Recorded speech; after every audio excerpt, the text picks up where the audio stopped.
first coalition meeting for April. Got a lot going on the agenda today, and we got some really great folks here in attendance with us, so we're excited about moving forward with that. We appreciate, again, the City of Estuary for hosting us here, and I see Commissioner Matheson and Commissioner Bruner, and I'm not sure if any other commissioners here with us. Hi. Oh, Heather, how are you? How are you? Good. Thank you for all of your support. Thank you also, Commissioner from Martin County, Stacy's here. Are there other commissioners, representatives that I missed or haven't missed? And also we have Lieutenant Colonel Polk here from the Corps of Engineers. Thank you for coming in person. We've had them on the call, and we really appreciate their participation in these meetings, as well as Jackie Thurlow-Lippish, the governing board member for the South Florida Water Management District. Thank you for coming. And of course, our special presentation today. Unfortunately, Dr. Dwayne DeFries was sick and couldn't come today, but we have Daniel with us today to present that. But before we get that started, I want to ask you to join me in the Pledge of Allegiance. And we'll get back to it. I pledge allegiance to the flag of the United States of America and to the republic for which it stands, one nation, under God, indivisible, with liberty and justice for all. Thank you. And so as far as chairman's kind of comments or my thing going through the agenda, there's a lot of great clean water out there, but it's giving us time to kind of assess what the resources are doing.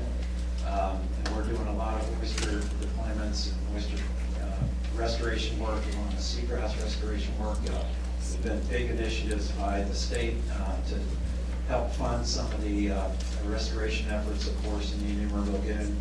And we're going to hear some about that today. And there's a lot going on. But the Colonel's, I'm glad he's here today to help maybe update us about LOSM, along with Ben from the City of Stewart and others. So we'll get into that as we move forward into the agenda. But I wanted to start out to introduce Daniel. He's a graduate from Florida Institute of Technology in 2002. Dan has been working in fisheries management for many years and witnessed a lot of drastic changes in the Indian River Lagoon, as we all recall some major fish kills that have happened up and down the lagoon. He was back at FIT in 2015 and had his master's degree in science and environmental resource management. And for the next years, he worked with Brevard County Natural Resources, and I think it was Dwayne with that department as well back then. In Brevard County, Dwayne DeFries was with Endangered Lands, and they did a lot up there in Brevard County to really set aside some really great properties. In 2019, he joined the Indian River Lagoon National Estuary Program, and as the Chief Operating Officer and CFO there, he currently manages all the grants and contracts, which the IRL NEP does a lot of funding throughout the whole lagoon, and to a lot of agencies and groups that do a lot of great work. And he's an avid outdoorsman, sportsman, and regularly to be found fishing in the River Lagoon. So help me welcome David.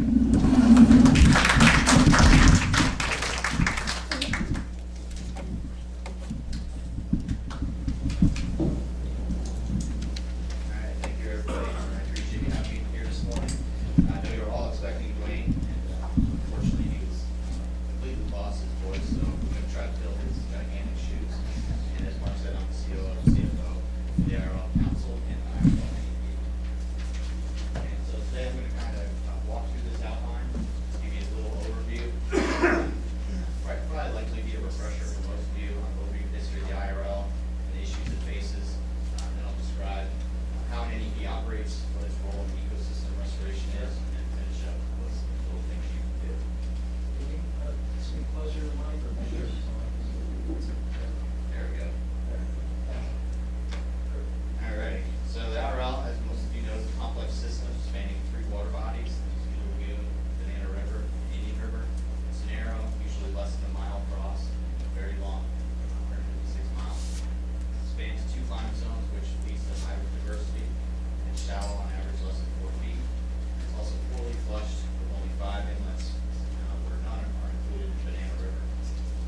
inlets makes the system microtidal and mostly wind-driven. Arrows become compartmentalized even further through bridge and causeways, and construction which leads to very high residence times. So what goes in the lagoon tends to stay in the lagoon. And all these complexities make the system very vulnerable to changes. So there are two types of stressors that have been stressing the IRL and that it's suffered from. The first one is the shocks, which are event stressors such as hurricanes, wastewater treatment spills, and of course, Lake Okeechobee discharges. Chronic stressors are some such as litter and debris, exotic species, nitrogen input from mostly nitrogen and phosphorus, different sources of toxicants such as PFOS, PFOA, internal cycling of nutrients from light sea load and sediments, local climate change, specifically sea level rise, coastal acidification, and shoreline erosion. And lastly, watershed loss or alteration. I want you to remember that last one. And take a look at these two photos showing current aerials of Warren County and Kennedy Space Center. So this northern lagoon suffers from all these stressors I just went over, except for Lake Okeechobee discharges. One of the most significant alterations in the northern area was this construction of the crawlway. This really inhibited the flow of the Indian River into Banana River through Banana Creek. So here's another example of some alteration. In 1943, the aerial on the left is Broward County around Indian Harbor Beach, Siley Beach, and that one, the current one today. So you can see this profound alteration of the landscape over the last 80 years. So this land use change has really led to all these chronic stressors and some of those shocks that I described. We're all probably familiar with this type of diagram. It shows how the system is responding today to all these different sources of input. The diagram's an excellent representation of primarily the northern lagoon suffering, but many of the same pollution sources also play a role.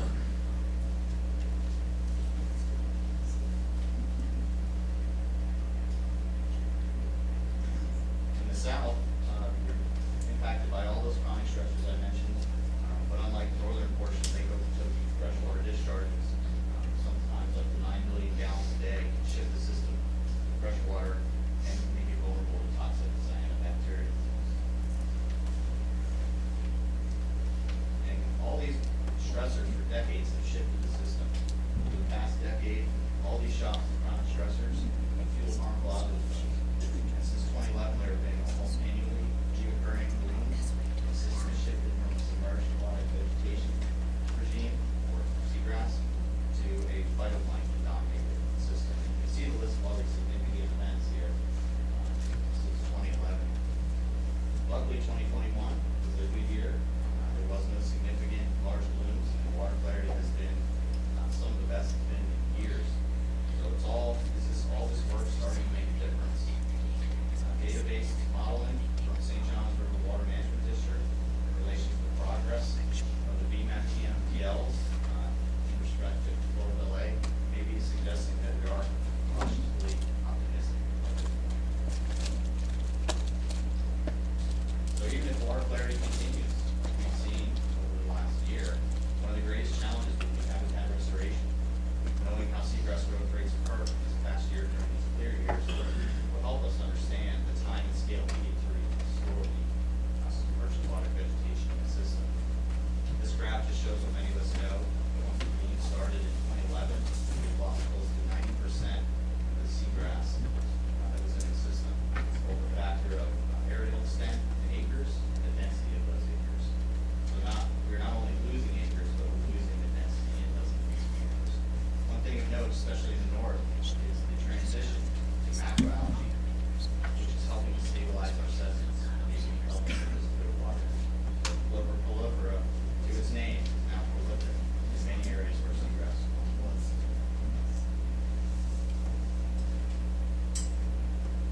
Now that this loss of seagrass and shift to macroalgae has led to chronic stress on manatees, a lot of us are familiar with the UME that started in late 2020. Triggered this finding. The finding so far from this event has been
Historically, the RLNEP was within the St. John River Water Management District starting back in 1991. Since the change, it was reauthorized and restructured to focus on these drastic changes that happened after 2011. So stakeholders throughout the Lagoon region convened to create the IRL Council of Special Districts for the state of Florida with the sole purpose of hosting the IRL-NEP. This restructuring has been significant, and a little bit more on that later. You can see here our vision, mission, promise, and goals since the restructuring. So the NEPs have specific authority under Section 320 of the Clean Water Act. One of the most important is to convene this management conference.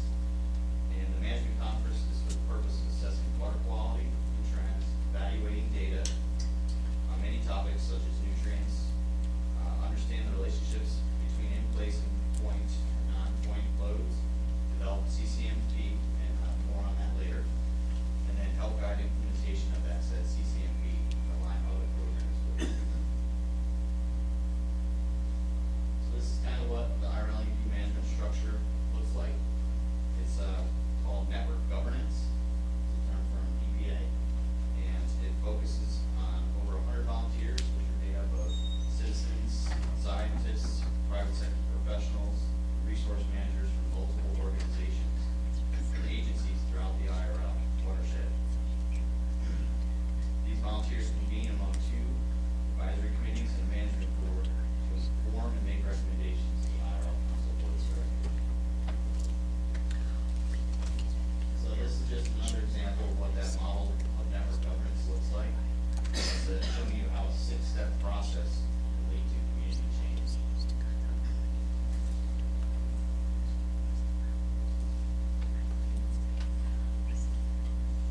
So as I showed earlier, the IRL encompasses a lot of different stakeholders, and they have different jurisdictions, interests, and/or goals. The opportunity for network governance is getting the stakeholders to exchange ideas, build relationships, explore options, identify common interests, and work together to solve problems of mutual interest. We recognize that we cannot solve problems or issues by working alone.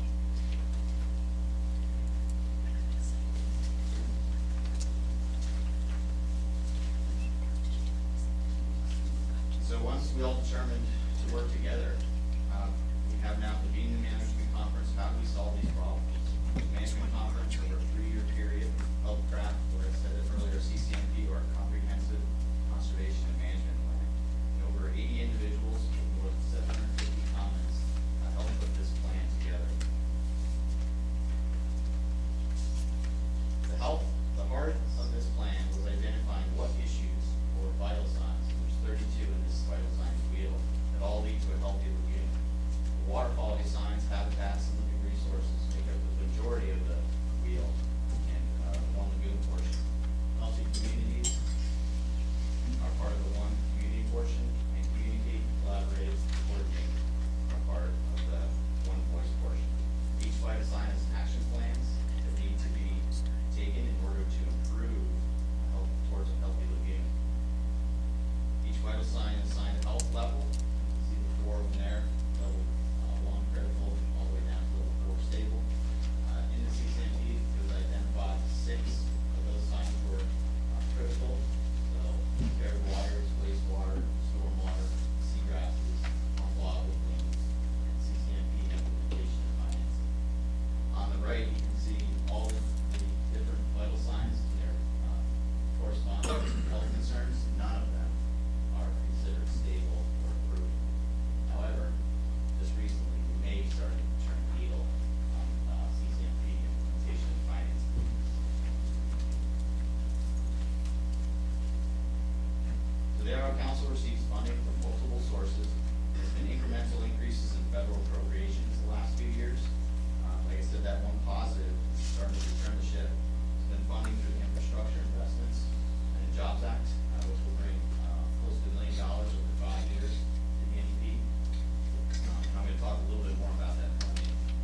begun a campaign to produce short videos and graphics regarding that drill down to each of these 10 R's at multiple different levels. So all that media is can be found on our website, lagoon.org. We're going to be producing even more throughout the rest of this year into the future. So we encourage folks to go ahead, go on there and share those videos, use them as they like. So we can all make a push for that one community, one voice, one community mantra, all work together.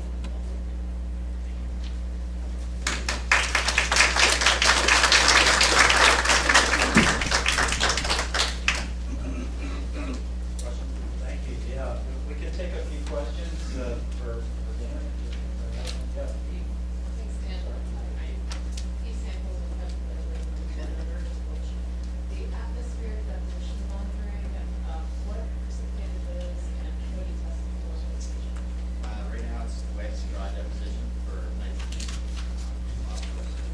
So it's a huge network under EPA called CastNet, and we have a contractor on the service contracts with environmental infrastructure solutions. They go out and collect the samples. Is that believed to be a significant source? Yeah, so initial results, our county has a great infographic to show all the different sources. There's multiple years. What was the biggest input of nutrients to the system? Years ago, it was all wastewater treatment. And that's slowly shifted as we made those fixes to the wastewater treatment plants. And we've seen the legacy load of nutrient flux really come up. And then what we didn't know was nutrient deposition is a huge factor. So with all the industrial and all the people moving into the area, all automobiles, it's actually raining nutrients on the weekend. So it is a significant impact. Thank you. All in there. Yeah, there's been a lot of work done on trying to identify nitrogen and phosphorus, but not as much data is showing up on herbicide. We're seeing they have a much more effect on seagrass, since we already see from some of the work done by Marine Resources Council that there is some reduction in phosphorus and nitrogen, yet we still don't see seagrass growth the way we were hoping. So there's other variables, and so wondering what your position is on setting up, testing, and identifying herbicides, and whether that's an important variable. It is an important variable. There's not a lot of science to support, does it or does it not. So, I don't want to jump the gun, but our NEP is looking at funding a herbicide study a couple years from now. Significant. We're also have a couple of grants in proposal stage right now, but we're not ready to be funded. Still got to go through The problem with that is a lot of that comes from the state, and the problem is you don't get paid, so there's a lot of upfront expenses. Would the NPE be helping to help finance some of that cash flow initially until some return on investment is made by the state? It's possible. So the way we operate is we have to get competitive grants, competitive procurement. So we would actually come up with a project that we want to see and then put that out for proposals from different organizations or different entities to see that stuff. And so that's how we would work for this more aspect. But we do see this as a Good question, seems like a little longer process with that first question. Then we'll go to. Thank you for all your work. When you kind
been a study, like, what the impact is coming southward? Because I know when I go out on my boat, the water is dirtier coming south of it than it is going north of it. That's a good question. I know our ranch and Orca have some monitoring stations in the lagoon right in those areas, so I personally don't know the data, but I would think that would be a good thing to look at and see if there's any trends regarding that. I know St. Lucie County, our one of our sheriffs, Krasnowski, he's looking at trying to get that whole wastewater treatment plant off there to different areas. We're gonna try to get rid of it. Joe and then Crush, yes. 40 years ago, science did a little article indicated that when antibiotics were used, they found that certain numbers of those were resistant to the point where that was the key to say, antibiotics were overused. Referring to the fact that certain parts of the Indian River Lagoon, 156 miles, has some healthy seagrasses and others are unhealthy. Are there differences potentially in the water quality of those areas that allow for some seagrasses to exist and others to be, or are there, similar to the bacterial and antibiotic issue of 40 years ago, that certain of those groups could be more resistant to environmental effects? That's a great question. I would think that the dynamics of these departments are really the key to how stress thrives in those areas or doesn't thrive. I just saw a great study last week. Put these little floating balls to show the model of how water just circulates, especially with the causes of these. You circulate the same area for months, years in some areas. So things that's go in the water there just stay there. They don't move out. So you could see both. You could see the conditions that block bloom happens, shades it out, seagrass dies. You can see some that are being so submitted to these types of stressors that are starting to become resistant. With the clams, that's one thing we saw, that these clams that were found afterwards are somewhat resistant to harmful organisms. They kind of eat the Moriombra a little bit, but there's a mucus on the Moriombra that keeps it from being digestible for most clams, that's why they were dying. So having this genetic diversity would be the key to restoration. I know Mark at West Seagrass is doing genetic testing of diversity. There's some potential there for finding resistant strains of seagrass that can handle maybe some overlay conditions or something. About the cholera, can you kind of elaborate a little bit of that for everybody to understand the difference between cholera and seagrass? We are noticing a lot of cholera coming in to our seagrass areas here in the south. Yeah, chlorella, it could be a problem or it could be a solution, depending on how you look at it. Chlorella looks like seagrass at first glance. It's macroalgae, it's not true grass. It does grow very similar to seagrass. It does provide some type of habitat, but its nutritional value is nowhere close to seagrass. It doesn't cycle nutrients or oxygen as quick as seagrass does. It does not, it also is not as tolerant to some conditions. So when it gets hot, it dies. So you can see that all those nutrients that became a sink, go back out and become a source for phytoplankton. One thing is, chlorophyll is also good at pushing seagrass out. So if it gets in there really good, it can actually, seagrass is trying to come back and push it out. So there's some benefit, it holds the sediment together very well. So you've seen in some areas of the lagoon, especially with the wind we've had, crystal clear, even though the foam can be right behind the forces, the black on, it's totally clear. There is some benefit to it. So we start getting seagrass back in the ground. Really starts expanding wherever we can help. Thanks, yeah, if you see it out there, it's a small kind of green plant, looks like a little fern, with that kind of fern. Another quick question and then we'll.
to encourage everybody to make sure you get a copy of the annual report. It's really, really comprehensive and really good. And it explains a lot about the projects and programs even in our area. So they go county by county.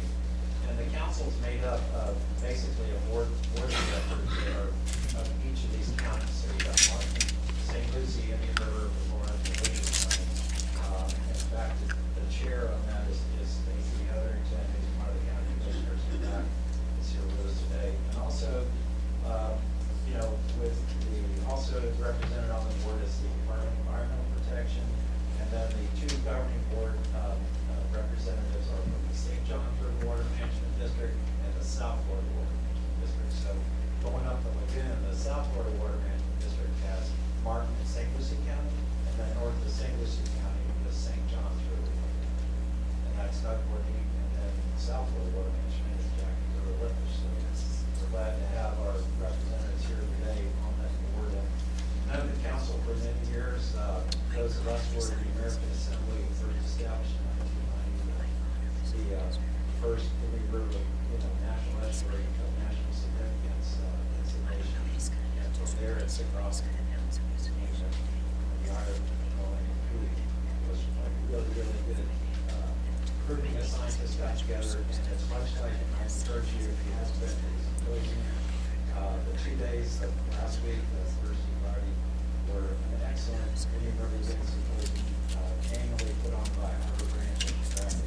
There hundreds of scientists, a lot from our area and others came together, presented a lot of great science and paperwork to come together. And as he said, we're doing a land workshop and a success workshop out of Florida from the Southeast Estuary Society. Got together with a lot of people from the Southeast. So there's a really wealth of information about how the collaborative efforts and projects are going on, and a lot of them, of course, pertain to our area, the St. Lucie Estuary and the Lagoon, our area. Well, give me thanks for.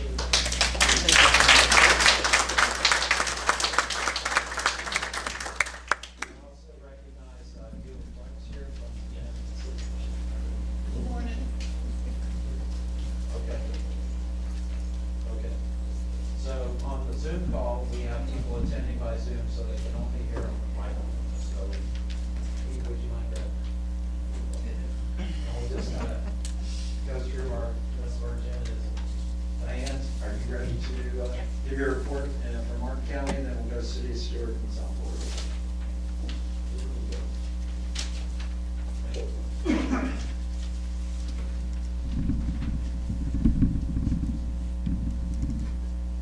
Okey-dokey. Greetings, everyone. Diane Hughes, the Martin County Public Works Ecosystem Restoration Manager. Hold it closer. Okay. So I just want to give you a look at what's going on with Lake Okeechobee and what we got going on with the estuary here today. The lake is at 13.04 feet. Today, with this information today, you can see how much is still coming into the lake up at the top there. Yeah, right there. So 1,600 CFS is coming into the lake from Kissimmee. And it looks like they're trying to send as much as they can south here and to the west Caloosahatchee. This is the time of year in the dry season when they do want some more. Our salinity levels here in March towards April have been coming up to where we need them to be. And that's where we like them to be, good for our oyster swimming and everything this time of year. These are the arid enterococcus levels, fecal coliform. If anyone doesn't know what enterococcus means. We're looking pretty good. A little bit around the middle estuary wasn't good in the moderate region. The Causeway, Chesapeake Causeway was in a good range, but the Stewart Causeway was in a poor range, so I don't know what was going on in that area. And these were samples that were taken on April 25th, so just a couple of days ago. Here's a seasonal precipitation outlook. This was from the periodic scientist call that happened the other day. Unfortunately, I was not able to attend. And it's above, above normal for precipitation coming our way here in Florida. Probably can't answer any questions about that. Okay, all right. And these are just general comments. It looks like the lake is coming down at 1 foot per month recession rate, which looks good for us hitting the 12 foot by June. Active hurricane season coming up for us. We've had some trended weather conditions, and our recommendation to the Army Corps of Engineers was to send as much water south and west for beneficial use, and to get the lake at a level that encourages more SAD regrowth and reduces the likelihood of harmful discharges. And I already talked about the oyster spawn, that we'd like to see these levels, salinity levels stay where they are right now. That's all I got. Excellent. All right. Could I ask you guys a question? Real quick. Sure. Go back to the bacterial levels. Salinity levels? Bacteria. Bacteria levels. Maybe terracotta or something. I don't know if you can go back. Can she go back? Question is this: are those bacterial levels increased when we have a freshwater lens, or are the bacteria decreased because of salty water? Because those are supposed to be intestinal bacteria. The question is, the Enterococcus levels are higher when we have a freshwater lens, and do they decrease when we have more of a saltwater? Which we have now. And That's an important question. that might be a question for the Department of Health. Yeah, that would be Department of Health. Yeah. We could, Yeah. we could certainly To me, it's pose an that. important They question. have the data, they could look at, and do exactly what your Yeah. analysis is. A correlation may be important. Correlation between. Salinity and Salinity and the water. bacterial level. No one can hear you. Excellent, excellent, excellent. Good question. All right, we got City of Stewart, we'll have some updates too with Ben. Come on down, City of Stewart's been phenomenal here. Thanks, Marty. Actually, nothing to present today, just to remind everyone that on Monday, the City of Stewart Commission adopted a resolution in support of a U.S. House resolution that Congressman Mast presented at a whole joint conference here by the river last week. We drafted as quickly as we could. The resolution that he drafted basically would create a new plan at the federal level, which he designated as NERP, which is Northern Estuaries Restoration Plan. It would complement, I think, the Comprehensive Everglades Restoration Plan, because in SERP right now, only about 2/3 of the discharges to the estuaries are estimated to be in some way removed or eliminated or mitigated, and that's obviously not enough for us. So we want that to be 100%. This new plan that would be drafted at the federal level, we've got the Army Corps, the district, the state itself, to ensure that we create projects that do that. So that's something obviously we support. We put that in as soon as we could.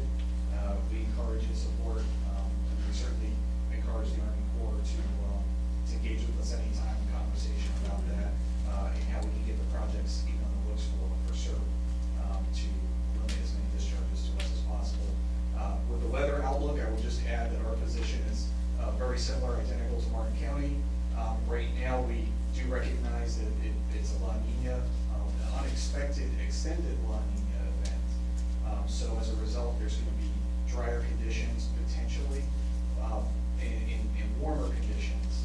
But when we looked at I'm looking at Colonel Pope when I say this, when we looked at the hurricane outlook for this year, it might be the 7th year in a row that we could have a greater than average storm season. So that's something that we want to always reiterate to the Army Corps and to South Florida Water Management District, that just because the outlook is warm right now doesn't mean that there's not a lot of water coming, and that's what our eye is always on. So other than that, I think, all right, good. Thanks. Appreciate it. Thanks. We'll get an update on Losom after the Water Management District. So Jackie, would you give us updates? Here you go.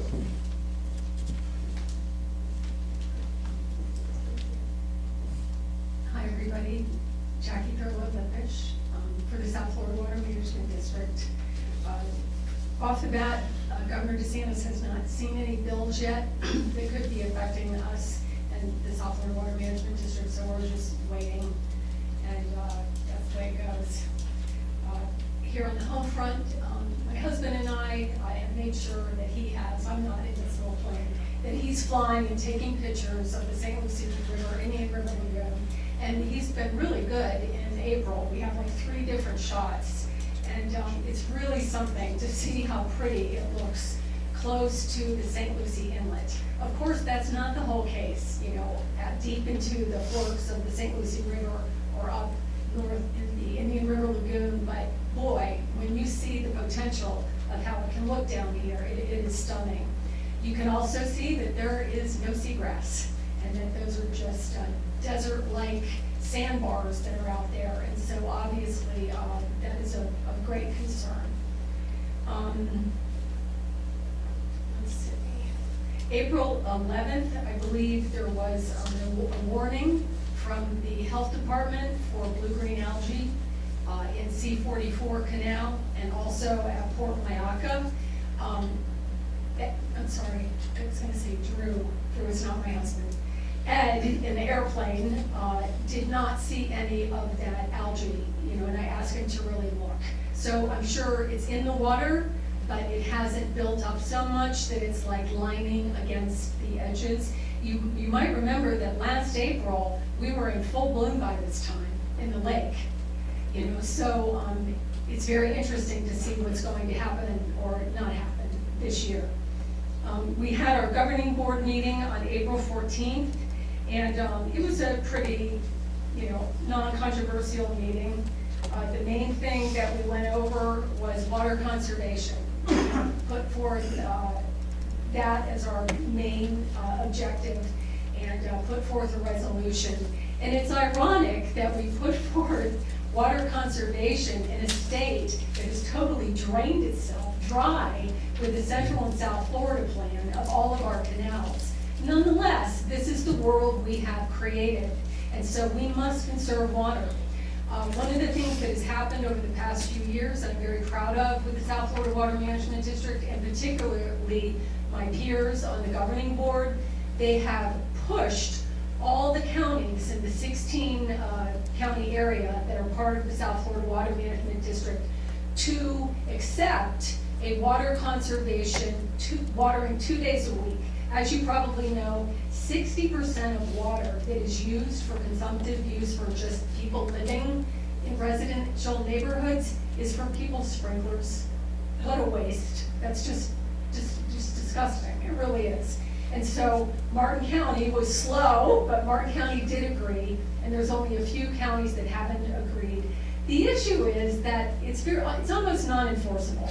You know what I mean? How do you enforce that? Do you like have cops driving around looking for people with their sprinklers on at night? I mean, maybe that's what you need, but that's not gonna happen. And so like with everything that we're talking about here, it's not just money, it's not just government, it's cultural. We have to have a cultural shift in people to recognize that they have to we should only water twice a week. And if we don't, we should think about our habits and see if we can change it. And the district is also doing something I know it didn't want to do because it didn't want to enter it. You know, they didn't want to like tell people what plants to put in their yards. But now on their conservation resolution, it's talking about native plants and Florida-friendly plants. That's an easy way to improve these things. And these are all things that, you know, it can't just be the people, it has to be the culture of these agencies. And it has to be the culture of our legislature, which it hasn't quite gotten to yet. And it has to be the culture not just of one governor, but of every governor that comes into our state. The other thing I wanted to mention, because it is in Martin County, and it does not get enough attention, because I'm not paying attention to it, which is wrong, but I'm always thinking about the St. Lucie. The Loxahatchee, okay? The Loxahatchee is a beautiful river. It was the first wild and scenic river. It's only up 2 in the state of Florida. The late Nat Reed, I mean, had so much to do with it becoming a wild and scenic river, has the exact opposite problem we have. It doesn't get enough water. That river used to be totally connected to the Everglades. They built it, they drained it, they did terrible things to it. Now they're trying to bring more fresh water back. And so the South Florida Water Management's job is to do what's called water reservations. And if that sounds like nothing, I'm telling you that's war. When you go to set those water reservations, all the water users, agriculture in particularly, is often very angry and fighting against you because they want the water, or new developers want the water. They don't want to give it to the river. The river doesn't have a voice. We're the only voice for the river. So the WRDA bill 2 years ago, or most recently, put Waxahachie finally in a place where it can get water reservations and will start being improved as well. So I think that's it. I did just want to say that, unfortunately, the way things are set up, one person, the way it is now, one place or one person wins and another place and another person loses. It's a bummer. It's the way it's set up. So right now, with like kind of drought conditions, the St. Lucie is looking pretty good. My husband's flying over and I'm like, yay, look at this is awesome, this is great. But when I hear Drew Bartlett, who is our executive director of the governing board, talking about what's happening in Water Conservation Area 3, which is why it's kind of like below the EAA, they are dry. And it is so dry that their fires can, ignite. The poor birds that have like one of the best rookeries in the whole world, they can't go there this year, or they're only on the edge because it's so dry. And my question at the last governing board meeting, I was like, is this a direct thing? Because the water coming south of the lake is going to the EAA, and it's getting used up by the farmers in the EAA, but it's not going south, and it's not that easy. But there's certainly a correlation. And the bottom line here is, we have to always remember we're part of a greater system. So like if you see a bird fly by, it might be living somewhere else but just come here to eat. And I care deeply about all of God's creatures, all of the animals. It's not just about us. And so as we fix things, let's please try to think about fixing it for not just us, but for everybody and for every creature. Thank you.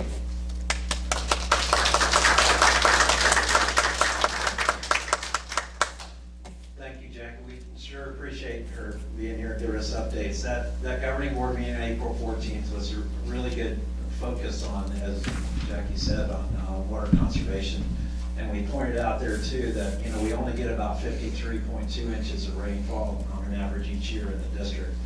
And that rainfall has to recharge our shallow aquifers, primarily what we use for drinking water, as well as the lower aquifers, which are now using more of in the Florida aquifer as we pump that up and put it through reverse osmosis for potable water. But I indicated there that too is important for water conservation are these projects that we're building, like stormwater treatment areas and retention areas and everything, in order to get those wetlands rehydrated and rehydrate the wetlands, which are the recharge for those aquifers and we've kind of lost a lot of that. And we're dumping about, as Jackie said, all the canals in the Central and South Florida system are dumping about 1.7 billion gallons a day to the Atlantic Ocean or Gulf of Mexico. And all that fresh water going to the Atlantic or Gulf at 1.7 billion is more than we consume in South Florida. Our 8.5 million people consume about 1.3 billion gallons a day. So literally, we're dumping more water to the ocean, fresh water, that should be going south and rehydrating our wetlands, storage, treatment, in those areas that we're trying to build. So as much about water conservation as don't sprinkle your yard is all these big projects we're trying to do to store, treat that water, not just run it off a canal and run it out. The other thing she mentioned too was important to know that, as you saw Diane put up the graph and show where the water is coming into the lake and going out. We got about 800 CFS coming to the St. Lucie Canal, but it's not going through the S80 structure into the estuary. That water from the lake goes into the canal and is used for irrigation. The same on the kind of west coast, only more so, about 1,300 CFS is going to the west of Waxahachie, and it goes all the way down, but it's kind of rehydrating that watershed, which normally would get it, but they over dredged it back in the 1900s when they dredged that Caloosahatchee. What's going south about 1500 CFS right now, but as Jackie mentioned, it's being pulled up for irrigation in the Everglades agricultural area. So consequently, none of that goes through the STAs and down to the Everglades that needs it. So water conservation area in the Everglades is about, almost a foot or so below its normal schedule, and it's very dry, and that can have real consequences for that. So when you ever hear us about during the dry season, the Everglades needs that water flow, we need to try to revise the system so that we're actually putting more water down south in there. I just have a question, like, the water, having a shortage, putting a moratorium on Yeah. sprinklers Yeah. and everything. Like out in California, they fine you, Oh, yeah, I saw that. big time, news this morning. But Yeah. here, we're a little different, Yeah. because we have a lot of people who own homes, they're only snowbirds. Yes. And you'll be out driving, it's pouring rains, and their sprinklers are going, Yeah, yeah. because they're not here. Well, it's, How would you even, the question about is how do you police or how do you enforce kind of watering efforts when the automatic sprinklers are going off, and they should have rain sensors on them, and to number one, to stop that from doing. There's gotta be a big push to enforce those kind of things, and when the water district does get into those restrictions, they've gotta send out enforcement, because exactly what you're saying happens. You go by and it's raining or something, and their sprinklers are going off. In California, it's real critical. In fact, turning off the tap, I read and saw this news this morning that they'll even fine you for using water out of turn kind of thing. They're having to it really. can go as high as thousands of dollars? And remember, California has different water laws than we do. Right, yeah. It literally is wars because it's like privatized water systems. Right. Here in Florida, we're under public water system use. Right. So the district and other public agencies kind of govern the management of that water. So we really appreciate staying that way and not privatizing Right, water here and there. And that, whenever that starts happening, look out, because Florida's, the water state, and we're gonna get in real trouble. I'd like to go to Colonel Polk. I think state, federal agencies are well represented here by the Colonel, and ask you to give us, as part of your report, maybe a little update on Glowstone. Yes, sir. Thank you. Great afternoon. We find the afternoon mark, and boy, so much to hit about, so many great things. I can look over to Diane and Ben and Stoll and just there for what I'll discuss. Great points all around, and things that I was going to talk about in one way, shape, or form or the other. Real quick, just a quick update from my boss in Jacksonville, Colonel Jane Booth. He's up in DC right now. He and along with General Kelly, the South Lane District Division Commander, they're up in DC, walking halls of Congress. In fact, we met with the Congressman Nash yesterday, continue to pound and knock on doors up there to talk about our concerns and listen to concerns, of course, from the Florida delegation and others. So it's always a good thing. I mean, as you're all well aware, we've got about $1.5 billion coming in from this last year's appropriations, the 1.1 out of the IIJA, $450 million out of the presidential budget, and of course the C-23, C-24 being the big winner of that, as well as we talk about Waxahachie River. Couldn't be more excited about, as Ms. Phillips said, that water reservation, that's important. Right? That is the water for the environment, and that's what will be protected. Later on this summer, we hope to enter the pre-partnership credit agreement, which is very important because that's that ledger, that cost share ledger that allows South Florida to start work on it, the state to work on it, and then we, it's a 50-50 cost share, so that all will count and credit. And so very important on that. On the lake, real quick, I'll go back to the lake. So, as Dan said, great points all around. I think the things I'll highlight, so the evapotranspiration, very high right now. We're dropping, just ET alone is about 1.2 inches a week. And then that's important, so that, there's really nothing we can do when it comes to, you talk to Arlon and our friends at Fish and Wildlife. That's a pretty significant range for the snail kite nesting. So we're looking pretty good early on, but when you're dropping that low that fast, again, nature's in control this time of year, not a whole lot we can do. We're trying to hold water or not. There's not much we can do to try to slow that recession rate down in a real significant way. I think as you saw, so we are releasing some water from 308, primarily for navigation and for irrigation purposes. Not sending that through the S80, and no intent to do that out of the St. Lucie Lock and Dam. Again, the C44, the reservoir is looking good. We're holding about 10 feet right now, maintaining this operational testing phase, the most dangerous time that you can have when you're filling up a new structure like that. Fortunately, everything on the structural dam safety ratings is coming out great.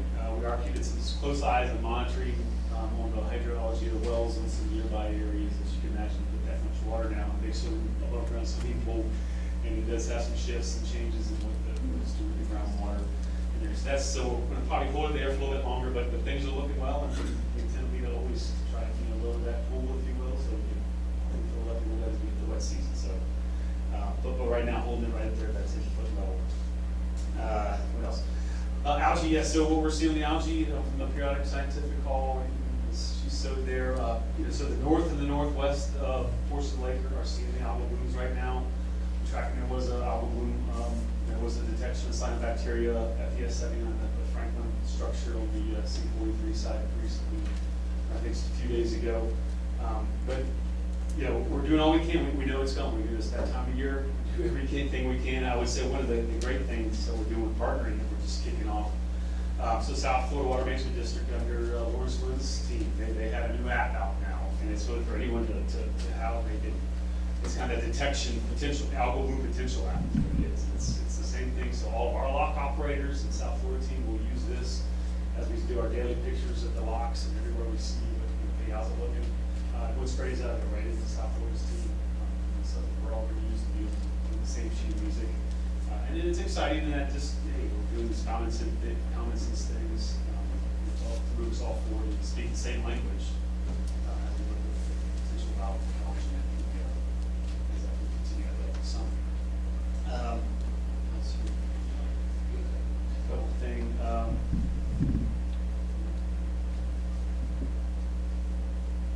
So I think the next thing, I'll kind of low song. So, continuing to the environmental impacts. That's where we're at right now. So we're writing an environmental impact statement. Great thing is a lot of engagement. Bad thing from a writing perspective, a lot of engagement, right? So, and what I mean is there are thousands of comments that have to all be addressed. In order for a lot of you have to go back to write an operational plan, and we're in the middle of doing before we kind of go back out and release that operational draft plan.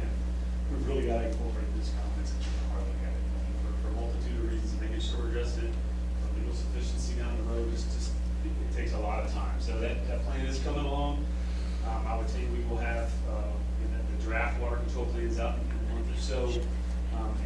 But I think this is most importantly, we'll have that list up online as the hurricane rehabilitation continues and will conclude here at the end of the time. So we're staying on track with that. The big picture on money and things that it's doing right. It's come along splendidly, especially when you look at all the logistic supply chain problems we've had over the past 2 years, and even to bringing operators in and out of the country for certain very specific equipment for some of those things go from Germany or Italy. Just a host of things that are going on there. Everything they did is slow it down. We're really seeing close that schedule. And that's important. I think that's really been it. Just like I said, we're always listening to our legislators, excited. Anything new that will bring us more work and more things to do to restore the environment for all sides. Thank you, Carl. So good to have him represented here, and Liz is moving forward. We're looking forward to doing the environmental impact statement review from April through July. So in this time period, as the Colonel said, we're looking to see that draft operational water control plan come out. That'll be a time I think public needs to get engaged. So hopefully if we get notices on that, we'll put them through the website at Rivers Coalition and others to try to get the word out to attend those kind of things. As far as really appreciate the updates too on C44.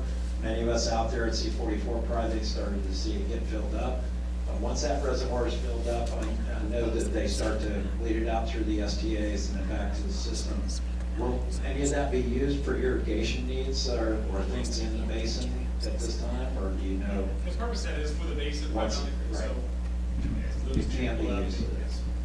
So that's important to know that C44 reservoir STA system out there can be used, and so they don't have to depend on, let's say, lake water to come in and use that for their irrigation needs in the canal level.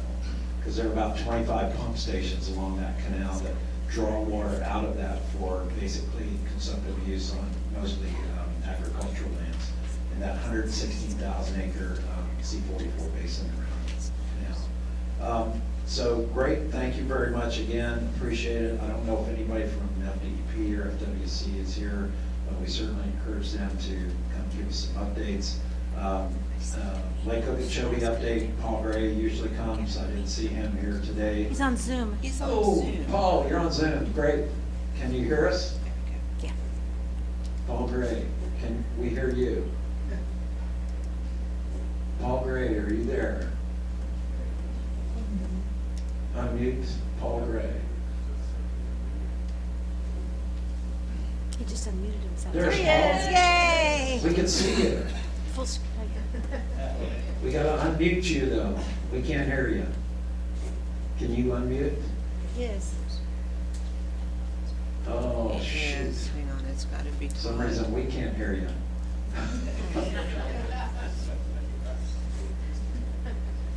He was waving at us. Is there? No, Todd has to do it. Is Todd here? He's Okay. remote. Let me Well- text him real quick. He's trying. He's trying. Oh, because he muted everybody. Can you? Can we see Paul? Can we hear Paul? Paul. Mark, point to your ears, maybe look at it. He's trying. He's trying. Todd Thurlow's on, managing the I just texted- Zoom. Todd's managing it from a. He's mobile. muted I everybody. texted him. Are you managing Zoom? Can you kind of give him unmute or unmute him? Here's his Oh, there we text. go. He put some comments in the chat. Looks The very like. bottom. No worries. Lake is dropping quickly, which is a problem for nesting birds, but allows for levels to help SABs, submerged aquatic vegetation. So that's a good thing, huh? Great, Paul. Hey, that's okay. We'll get around this any way we can. So appreciate your being involved and engaged out there. Thanks so much. So, you know, he typed another marriage, no worries. Sorry he couldn't be here today. All right, thanks, Paul. We'll check in later. Let's go to local, kind of those issues dealing with state and federal legislation. We wanted to talk about that HR 7520, which is that bill that's been mentioned about the city of Estuary supported from Representative Mass, introduced it right out here on the boardwalk on April 13.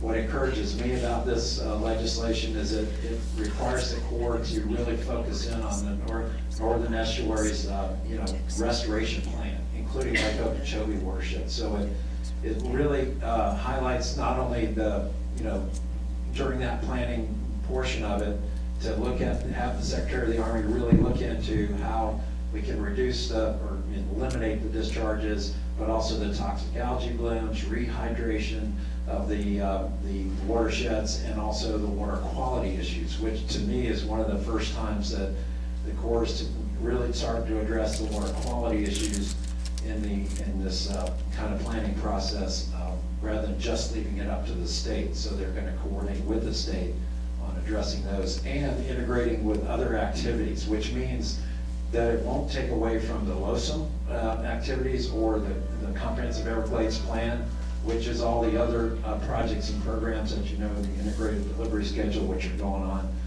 It won't take away from that. There's been some concern, a lot of people said, well, this is gonna just take away from that bill, but I don't think it will. So it's real encouraging. They're gonna be, this is going forward through, he is on the Transportation Infrastructure Committee in the House. That has a subcommittee on water issues that he's a part of too. So goes through those committee levels, and he's looking to try to put this in a part of the WRDA. Remember the Water Resource Development Act? That's up for every 2 years. So this 2022 WRDA Act is what Congress is working on right now. And I just want to mention too, the funding that the Colonel mentioned is really good this year for all the core projects and things going forward. But it's also looking good as the President put forward their budget. We are encouraging him to hold fast to a very high level of funding for Everglades restoration and other projects. So turn it over to Eve for any other updates, maybe on House Bill 2508 or something. Read my mind, Mark, thank you. Good afternoon, everyone. I'm I'm gonna focus on one bill that I think is central to the mission of the Rivers Coalition. That's Senate Bill 2508.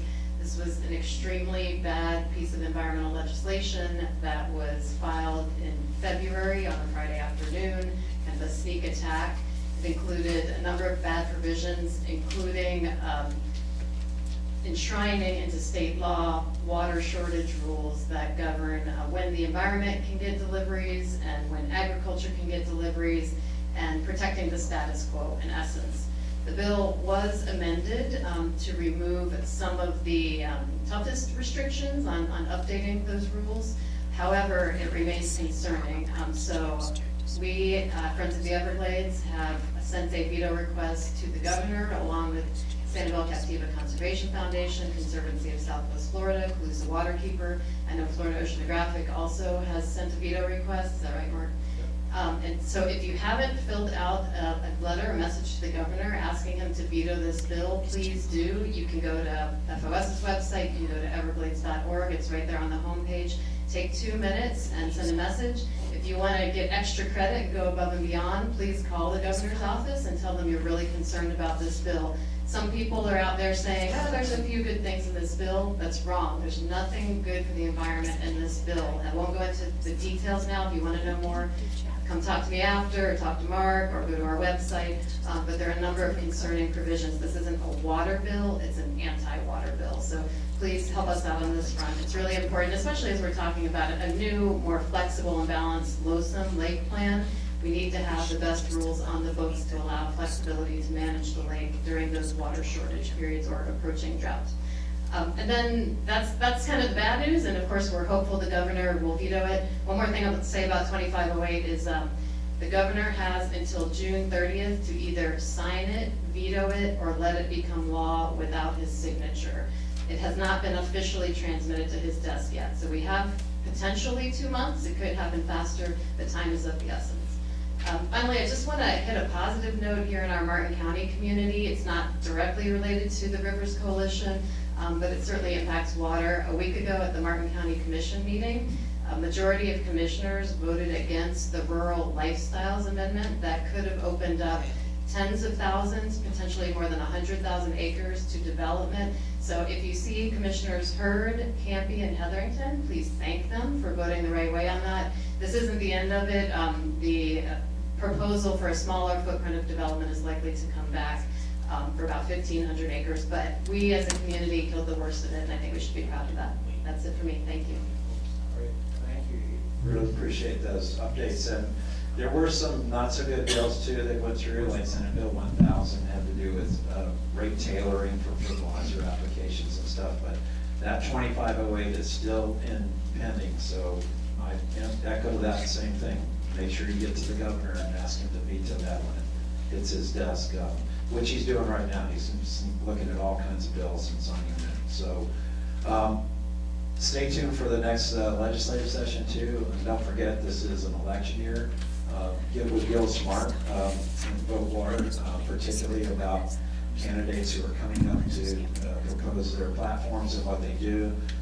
We've talked about it as a board of the Rivers Coalition, that maybe doing a forum or something, but we'll stay tuned for that because there may be other areas where we can kind of introduce candidates and drill them down, and I'll let Gil kind of work on that, and let's work through Vote Water.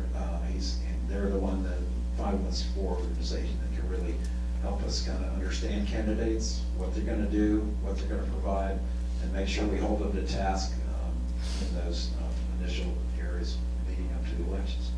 Rivers Coalition committee updates, River Kids, and Nick's is not Mayor here. on? Or No, she? she's No, not. she did. They had a real great manatee, thing at the Lyric Theater, which was really great to see Pat Rose and others and FWC folks there.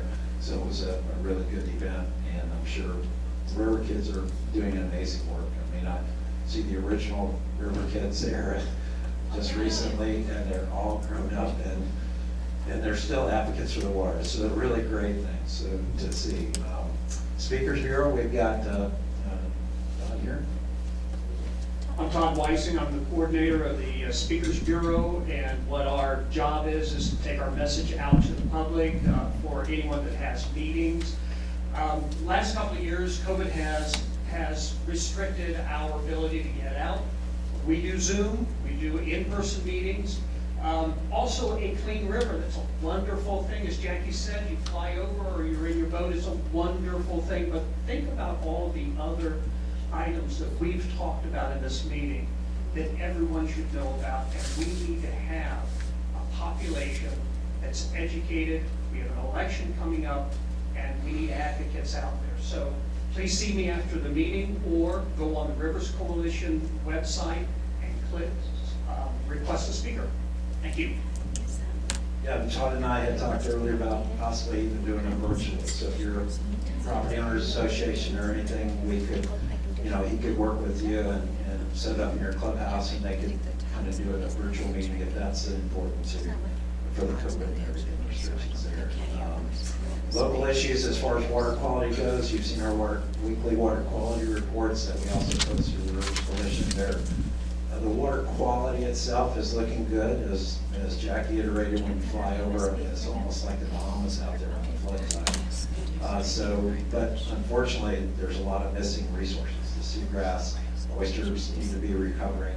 As Diana said, we've got to keep these, any kind of discharges in check once we go into the spring season of spawning. So as we get the water, the warmer temperatures, that triggers the oyster spawning during the spring, along with a lot of other estuarine animals that happen during the spring. So just think of spring spawning, and if you had a huge discharge event during that time, you wipe out huge generations of spotted sea trout and other kind of things that are in the water column. So we really need to make sure we keep on track with that. But seagrass update, Todd, are you on? Is Todd wanting to give any kind of? He's not responding, they're Okay. both off the remotely. He's not responding, but Yeah. let me just, you can tune into his website, and Todd has some excellent kind of updates and graphics on our seagrass from space. He's really creative, really reviewing all of those imageries that he represents. Remember during the algae blooms that happened in Lake Okeechobee, he was always on that. In fact, I remember 2013 when he called me and was, have you seen this? And he showed me that, and I was like, wow, great, can we get that posted out there? So as we've seen, he also can look at the seagrass areas right inside the St. Lucie Inlet where the confluence of St. Lucie and Indian River Lagoon. It's a really important area, about 400 acres, that we really want to recover to full seagrass ability there. Riverkeeper update, we've got a really big update, and I want to ask Mike Connor to come forward. It's a big announcement here. Thank you, Mark, appreciate it. Yeah, I've been a little bit MIA lately for the last month. It's good to be in the same room with people again, though, isn't it? Really, it's great. Hope we pass COVID in that regard. Nothing like personal engagement in a room with people. There's nothing replaces that. Over the last couple months, I have been a little bit out of action. Had some family problems with health. My mom and my dad passed 10 days apart 2 weeks ago. And I'm basically working with their estate right now, and I'm just so busy with it. But I wanted to let you know that I have made a decision to step down as executive director of Indian Riverkeeper effective June 1. And I'm stepping down as a leadership board member of the RC immediately to take care of the problems, take care of what I'm dealing with right now. And I'm actually going to pull up stakes. It's hard to even believe I'm saying this, but we're going to Georgia. We're moving to Hiawassee, Georgia on July 2nd. It's a place my wife and I have loved all our lives. As a little boy, I went to Hiawassee, went to the mountains with my parents. I took my kids, my previous marriage there. That was our vacation place. And I told myself about 5 years ago, I'm going to be there in about 5 years. Well, we're going to fast forward it, and we're going now. And a good write-up, TC Palm did a write-up about my resignation, and in there, Jackie Thurl-Littbush said that I'm a guy, speak my mind. I say tell it like it is. And I want to tell you right now in Martin County, part of my decision is economic.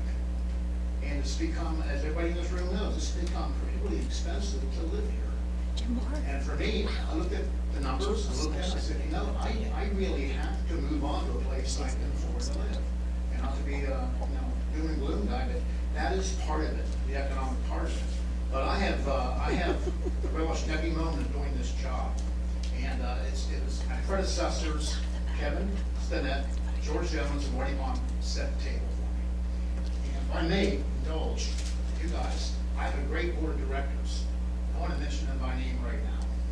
Okay, in the room, Eric Matheson, Troy Brown, Jim Harder, who's not here today, Mike Glenn, Peter Hank Dynable, Shelley Thomas, Chris Schiller, Mark Dravo, and Paul Warner, who is here today. And I had a great advisory board over the years of really great scientists. So I called them whenever I had a chance to pick their brain and learn from them. Joe Gilio is one of them. Joe's Yeah. in the room. Dr. Grant Gilmore, who has a lot to say about what's happening in these waters right now. And Grant is going to come out with some information very soon on herbicides that are going to just blow your mind. And it's really something I won't indulge in here today, but I think we all know that this is one of the smoking guns we have to get a handle on. Zach Judd at FOS, great marine guy, knows everything about every fish, every seagrass. I called Zach all the time, and he always called me right back and said, yeah, you're looking at this, you're looking at that. You got that, no, that's not that, this is that. And I finally learned a lot about flora, you know, and a little bit of what I was talking about, somewhat. Not like Zach does, but I know enough to be dangerous, right? You know, so, and, you know, part of my real thrust here in the community was to get the community engaged. But I have a real, pretty good handle on the economic side of this, having been a fishing guy for quite a while. In Miami as a fishing guy, I was a magazine writer, I'm writing conservation stories for 27 years now. I looked at the direct connection between resource health and the economy in Martin County, and all the water use, fishing in particular. And if you look at the list of my business partners, I'm going to indulge again, please indulge me, I'm going to name some business partners. You probably know a lot of these businesses. Lindsay Marine, William Lippish, Oral Surgery, White's Tackle, Renzetti Machining, Angle Coolers, Blue Current Media, Pure Fishing, Snook, Bait Tackle, River Ponds Cottage Stand, Fish Camp, DOA Lures, Zeke's Paddle Sports, Naval Water Sports, Vero Tackle, Hardy of England, which is a large fly fishing corporation that makes fly fishing tackle, and Stewart Angler. If you look at these, about 75% of them are directly involved in fishing. Okay? And basically, they're the low-hanging fruit on my list. When I first came to this, I wanted to get the obvious businesses that have the greatest impact and stood to lose the most should we lose the fishing here in the estuary. And what I hope to do from afar is keep helping my board engage the businesses. But there's a lot of room for improvement to get business. The business writes checks. Let's face it, they write these checks to keep the lights on for us. It's important we keep those businesses engaged in this. And this community is growing so fast. We're going to have a lot of new businesses here, water-related and non-water related, although the word non-water related is kind of reached because I think every business here somehow, in some way, has a bearing, a need for a clean IRL. And I really believe that going forward. But the good news I have for you is my successor, it didn't take long to find the right guy. Jim Moyer will be the next executive director.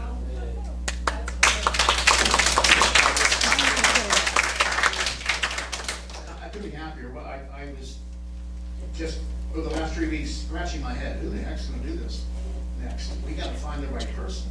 And Jim stepped up to the plate. Jim's on a schooner right now, heading from Key West to Maine, moving a big 87-foot boat. I'm sure he's going to see a whale on the way or call one to the side of the boat because he talks to whales, I believe. Am I right? You know, he's a whale whisperer. But I think Jim will be a great river keeper for you. And as far as I know right now, Merritt, I think everybody on the board last night, no one jumped ship, so it's intact. The board is intact. And a real quick comment I'll make before I turn it over to the next person is talking about the change of guard and people coming in. I'm in a rental house right now, and we have to be out in a month, and it's all going to come together for us. But when a real estate agent came in last week and asked me to do open houses, I said, sure, we'll do open houses. She brought 19 parties in my house in 3 hours. Okay? It's a rental house up off the Green River Parkway. A house which my landlord offered to me buy first. When I heard the price, I lost. I lost my consciousness. I almost fainted. I said, for this house or another house you're talking about? He goes, no, for that 1,400 square foot house. it's $390,000. Oh. So I said, well, no, thanks, Jerry, you're a good guy. He said, well, if I had to rent it to you, I'd have to raise your rent $1,200 a month. And I said, well, you wouldn't have to, you know you can. That's why. But anyway, everyone came to that house, almost all of them from Broward County. And most of them had, half of them had real estate agents from Broward County. And my riverkeeper truck's outside, the boat's in the garage, and the riverkeeper all over it, all the emblems and all the business partner, decals. And about 3/4 of the people in there said hello and asked me what I do. And I engaged with them. The real estate agents don't want you to talk to the tenant, but we talked. And not one single person there knew what the heck Indian River Keeper was. Worse yet, none of them really understood what the Indian River Lagoon is. Yep. No one even knew how close it was to the house we're about to buy. No one knew what the problems it has. And that just told me, you know, these are the folks that have good people coming up, don't get me wrong, but these folks have no clue about what we fight so hard for. So I would say the engagement has got to be really strong. We have to engage our new residents that come in, because they're coming in droves. A lot of them love to come here for the water. They don't see the water during the pour time. I'm just saying it now, it's wonderful, it looks beautiful out there. But when I saw that, I realized this is a growing community that's gonna double in size. It's gonna happen. And we have to engage these people to help us get this thing solved. So whatever you do, you got new neighbors, engage them. Let them know what you care about. Right. Great. Thanks.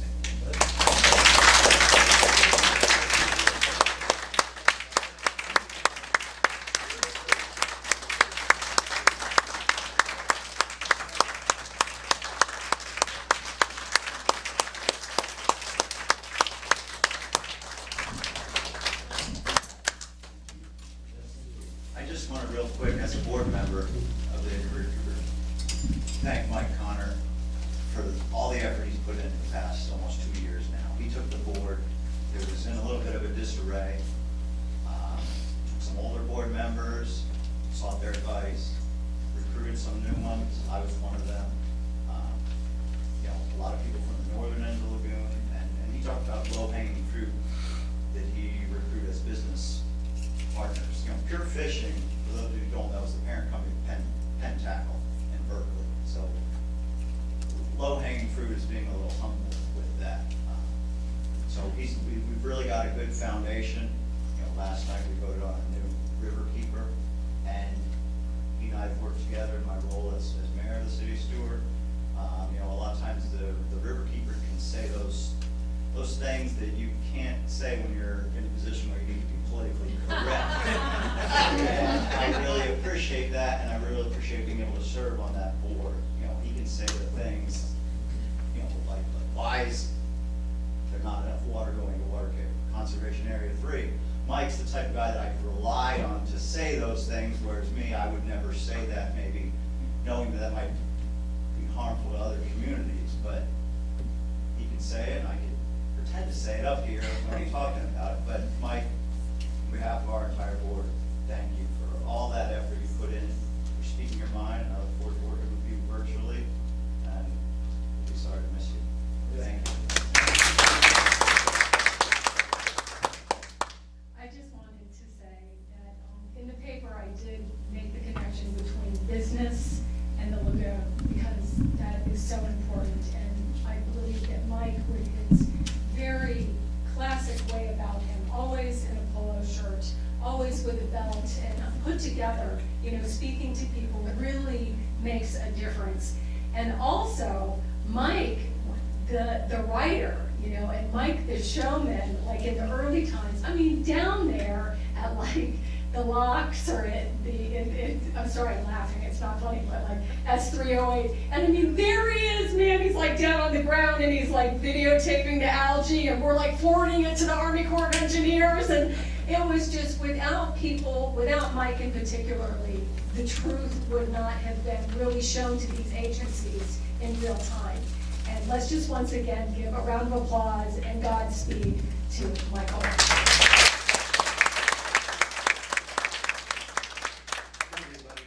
I would be remiss if I didn't mention how encouraged I have been in the last 2 years with a vastly improved water management district board. And Army Corps grass, like the gentleman next to me, both.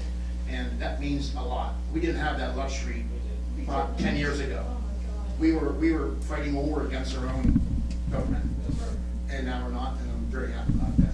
Thank you. All right, so we're at the end of any member comments or announcements, any kind of meetings coming up. And again, if there are, and you or your organizations find something or something's coming up, please get it to Mickey and we can get it on the website and get it out. Can there I so say one thing? Get it noticed, yes. The Daughters of the American Revolution chapter is giving Mike the National Conservation Award at our next meeting in May. Oh. And John Cassini, he got it last year from the Estero chapter DAR, and now he's getting it this year from the Halpatioke DAR. So, yeah. Congratulations. All right, well, thank you all for participating in the organization. As Mike said, don't be engaged, don't give up, just keep fighting. Even if the water looks clean right now, we gotta keep fighting for clean water in St. Lucie and Riverview. Okay, thank you, meeting adjourned. We'll see you next time at the next meeting. Thank you.